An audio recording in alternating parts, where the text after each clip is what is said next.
এই মুহূর্তে আমি একটা দ্বীপের মধ্যে দাঁড়িয়ে আছি, তবে দেশে না, দেশের বাইরের একটা দ্বীপে। কিন্তু সে দ্বীপে থাকলেও দেশের নানান খবরাখবর রাখতে হচ্ছে, ইন্টারনেটের সুযোগে রাখছি। এবং যেটা সবচেয়ে বেশি চোখে পড়ছে এই মুহূর্তে খবরগুলোর মধ্যে, সেটা হচ্ছে বাংলাদেশ ক্রিকেট বোর্ড বিসিবি কে নিয়ে একটা আলোচনা।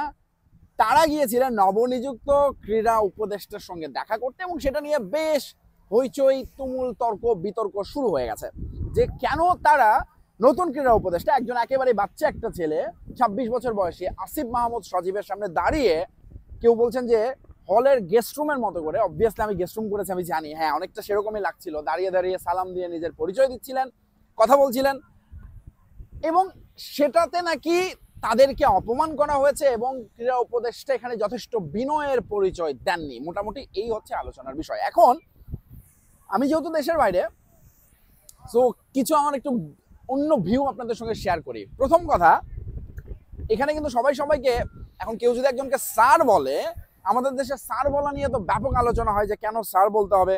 সরকারি কর্মকর্তারা, বিশেষ করে নারী কর্মকর্তারাও একরকম আইন করে নিয়েছেন যে তাদেরকেও স্যার বলতে হবে। কিন্তু এইখানে না, আপনি যখন দেশের বাইরে যাবেন, sir is the most common and normal word. আপনি যে কোনো একজনকে সম্বোধন করছে স্যার বলে, সেটাতে যেমন রেসপেক্ট দেওয়া হয়, আরেকজনকে আপনি সম্বোধন করা হয়, এবং সবকিছু মিলিয়ে।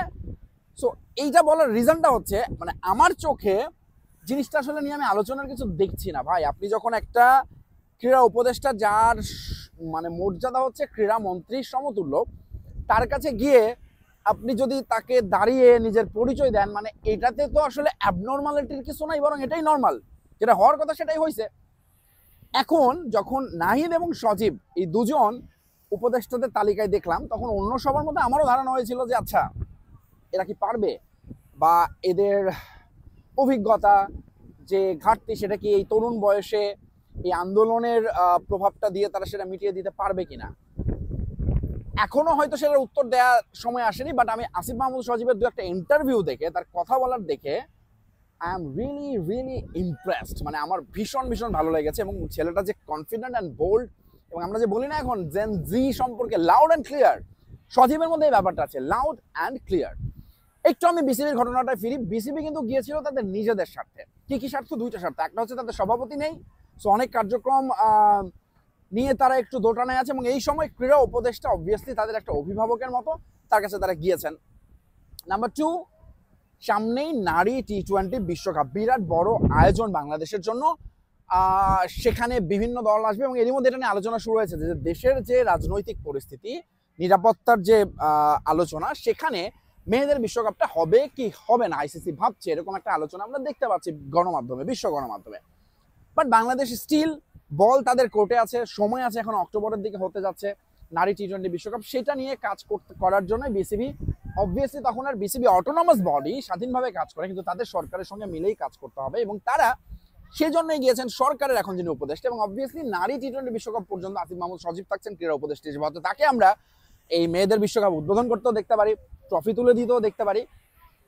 একটা 26 বছরের তরুণ আসিফ মাহমুদ সজীব, তিনি একটা ওয়ার্ল্ড কাপের ট্রফি তুলে দিচ্ছেন বাংলাদেশের ক্রীড়া উপদেষ্টা হিসেবে। সো সেই দিনটা হয়তো সামনে আসতে পারে, এবং তার সামনে যখন বাংলাদেশ ক্রিকেট বোর্ডের কর্তারা, এখন আমি ধরে নিচ্ছি আকরাম খান, খালেদ মাহমুদ সুজন, তারা অনেক লেজেন্ডারি ক্রিকেটার, মাহবুবা নাম, অনেক সিনিয়র, সাজ্জাদুল আলম ববি ভাই, দীর্ঘ অভিজ্ঞতা, বাট স্টিল তারা কিন্তু আসিফ মাহমুদ সজীব 26 বছর বয়সের একটা ছেলের কাছে যাননি, তারা গিয়েছেন ক্রীড়া উপদেষ্টার কাছে, যার সঙ্গে এটা খুবই নর্ম, একটা সাধারণ নর্ম, আপনি গিয়ে দাঁড়িয়ে তার সামনে আপনি কথা বলুন। এবং এই নর্মটা দেখিয়েছেন প্রথমে সিইও নিজামুদ্দিন চৌধুরী সুজন, এবং তাকে আসলে পরবর্তীতে সবাই ফলো করেছেন। এটা কিন্তু আসিফ মাহমুদ সজীব বা অন্যকে বলে দেন, যাই তোমরা দাঁড়িয়ে নিজেদের পরিচয় দাও।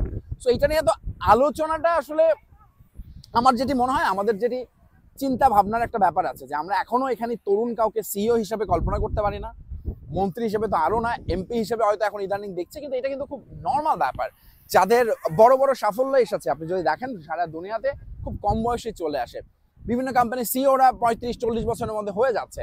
বাংলাদেশে একটা এত বড় বিপ্লবের পর, যে বিপ্লবটা তরুণদের নেতৃত্ব হয়েছে, সেখান থেকে তরুণদের একটা প্রতিনিধি থাকা মানে এটা ভীষণ গর্বের ব্যাপার। সেইটা নিয়ে এত আলোচনা, আমার মনে হয় যে আমাদেরই সংকীর্ণতা এবং অন্যভাবে চিন্তা করতে না পারার ব্যর্থতা, এটা আমাদের ব্যর্থতা। এখানে আসিফ মাহমুদ সজীবকে কোনোভাবেই কাঠগড়ায় তোলার কোনো সুযোগ নেই বলে আমি মনে করি।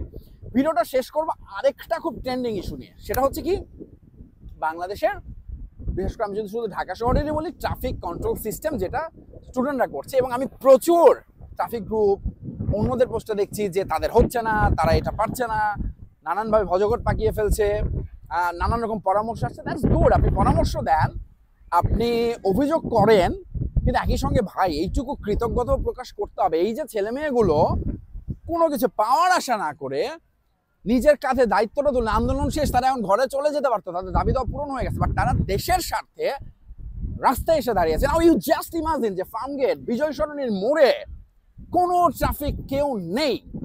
এখন যদিও ট্রাফিক পুলিশ নেমে গেছে অল্প অল্প করে, আস্তে আস্তে আমরা ঢাকা শহরের রাস্তায় দেখতে পাচ্ছি, আমি দেখতে পাচ্ছি না, আপনারা দেখতে পাচ্ছেন, আমি এখনো দেশের বাইরে, বাট স্টিল আপনি জাস্ট কল্পনা করেন যে বিজয় সরণী মোড়ে কেউ নাই, এবং সেখানে আমরা বাঙালি জাতি যারা বাইকাররা এখনো কোনো সিগন্যাল মানে না, প্রতিনিয়ত বাইকারদের ভিডিও আমরা দেখছি ভাইরাল হচ্ছে, হেলমেট ছাড়া চালাচ্ছেন, প্রত্যেকটা সিএনজি ড্রাইভার, রিক্সাওয়ালা, অটো রিক্সাওয়ালারা দ্রুত যে চলে যেতে চান আগে, কে কাকে ওভারটেক করতে চান, কেউ কাউকে সাইড দিতে চান না, হর্ন বাজিয়ে যেতে চান।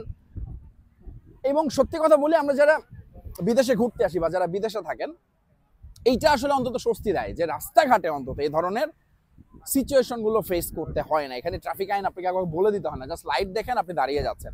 বাট বাংলাদেশে লাইট আছে, ট্রাফিক পুলিশ হাত তুলে দাঁড়াইছে, তারপরে মানছে না, চলে যাচ্ছে। সেখানে ছেলে মেয়েগুলো যে রাস্তায় দাঁড়িয়ে এগুলো করছে, হ্যাঁ তারা হয়তো অনেকেই শো অফের জন্য করছে, ভাইরাল হওয়ার চেষ্টা করছে, বাট স্টিল সেটা খুব সামান্য একটা সংখ্যা। বড় সংখ্যাটা সৎ উদ্দেশ্য নিয়ে দেশের জন্য কাজ করছেন, সেইটাকে আমাদের রেসপেক্ট করতে হবে। এবং হ্যাঁ, তারা কেউই ট্রাফিক এক্সপার্ট না, কিন্তু এই ঠেকা কাজ পাড়ি দেওয়ার একটা কথা আছে না, তারা এই ঠেকা কাজটা পাড়ি দিচ্ছেন। এবং এখন আমার মনে হয় যে নিশ্চিতভাবে সামনে হয়তো আমরা দেখবো প্রপারলি দায়িত্বটা নিয়ে নেবে যাদের দায়িত্ব নেওয়ার কথা। বাট সে পর্যন্ত একটু ধৈর্য ধরতে হবে এবং ছেলে মেয়েগুলোর পাশে থাকতে হবে। তো আরো একবার এই জেন জি কে স্যালুট।